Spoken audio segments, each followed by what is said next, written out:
Hi, my name is Dr. Carmen Brown, and I am a board-certified obstetrician and gynecologist, and I am currently living and working in Melbourne, Australia.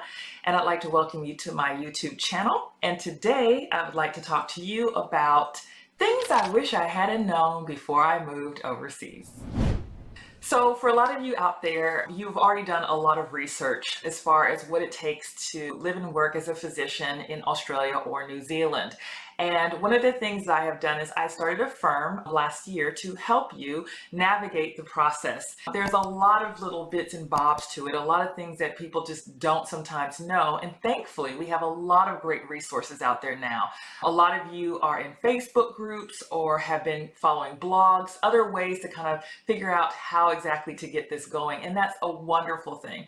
However, there's still little tiny bits and things that you may not really get from all those different things out there. And these are the types of things that I didn't know when I moved overseas. We didn't have a lot of information out there. And this is when I was originally looking, and this is almost 11 years ago. Almost 12 years ago now.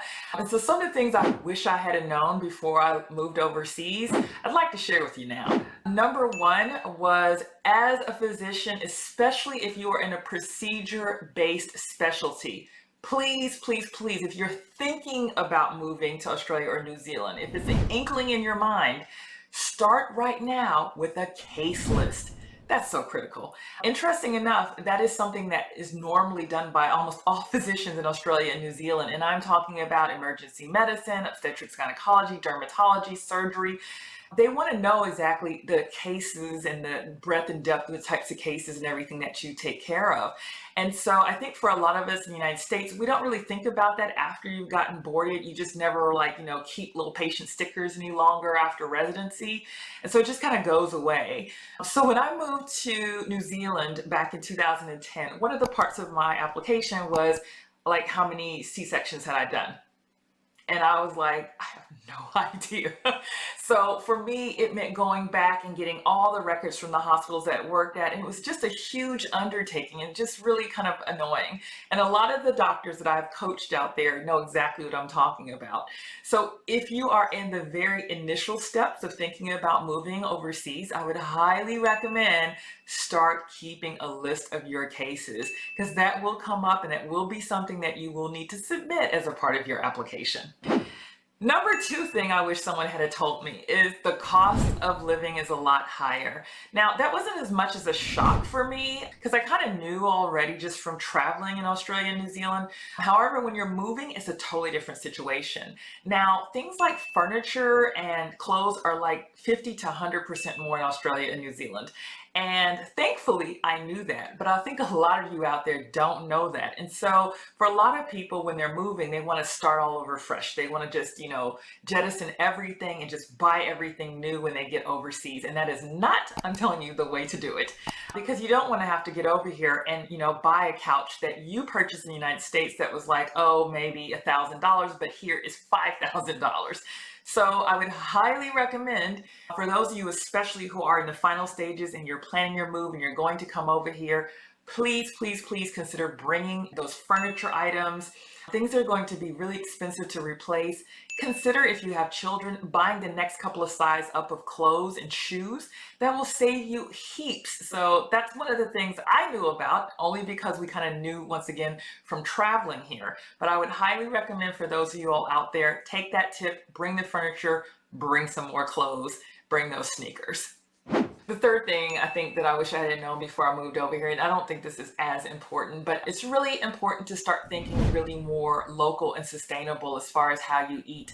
And I think a lot of people out there probably already do that, which is wonderful. But I think as Americans, I think we're just kind of in that mode where we kind of assume that everything's going to be available to us whenever we're ready for it at the grocery store. And that's just really not the way things are. So, there's going to be times where things are just not available because it's out of season. And I find that Australians and New Zealanders are a lot more appropriate when it comes to produce, growing seasons, and not trying to export things. There's not going to be a lot of expenditure on energy flying things from Chile because, it's in season there and not here. So I think that you're going to find that you're going to be eating more regional and also more seasonal, which I think is really good. I think as a family, we've become a lot more conscientious about the environment, sustainable eating choices, organic food choices. I think it's been really good. And I also think it's really amazing that Aussies and Kiwis have been thinking that way for a very long time. So I think that you just kind of have to think outside of that, like, I want this now type of American way of thinking, which is, some of you all out there might already be like that, but I think for some of us, we kind of had to learn or grow into that. I think the other thing too is learning bits and bobs about the different types of lingo that are out here. I think every specialty, you're going to be shocked when you hear different words and you're just like, I don't know what that is, but you actually do know what it is. There's going to be a lot of different little words and nuances that you don't know and you have to pick up on. So I think one of the other things that I learned when I got over here that I wasn't really prepared for is I think as Americans, we kind of think that we're just kind of the center of, the medical world. And so I came as an obstetrician gynecologist and I knew my American college guidelines inside and out. And I knew exactly how to practice as my college had prescribed. However, you will find in Australia and New Zealand that they follow the UK guidelines a lot closer. And so a lot of their guidelines are modeled off of NICE guidelines. So that's the National Institute for Health and Care Excellence. So that's the NICE guidelines. And so that you'll find, as a pediatrician, as a general practitioner or family practice doctor, as a surgeon, there might be some guidelines that are a little bit different from what you're used to in the United States, and that's totally fine.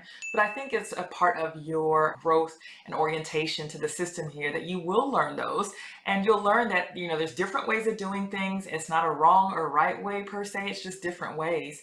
And all of these are, of course, evidence-based, but it's a really interesting way, and you get to learn different perspectives on things. So I think that's a really refreshing way of looking at things too. So I think that if you are interested in coming over to Australia or New Zealand, it's really cool. Just maybe take a look at the different colleges and look at their guidelines and kind of have a read of exactly how they model the way they do their patient care.